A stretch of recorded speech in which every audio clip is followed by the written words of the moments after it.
আলাইকুম। আমি ভালো আছি, আশা করি তোমরা সবাই ভালো আছো। আজকে আমি তোমাদেরকে দেখে দেখে ব্যঞ্জন বর্ণ শিখাবো। তোমরা আমার পাশে থাকবে এবং আমার সাথে পড়বে। বিসমিল্লাহির রহমানির রহিম। ক, খ, গ, ঘ, ঙ, চ, ছ, বর্গীয় জ, ঝ, ইয়, ট, ঠ, ড, ঢ,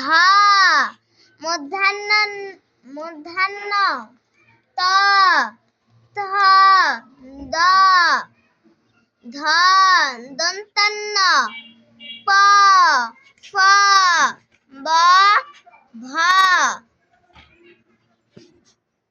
ম, জ, র, ল, তালিবাস্য, মূর্ধন্য ষ, দন্তস্য, হ, দশন্য র, হ্রাসন্য র, অন্তস্য, খণ্ডত্ব, অনুস্বার, বিসর্গ, চন্দ্রবিন্দু।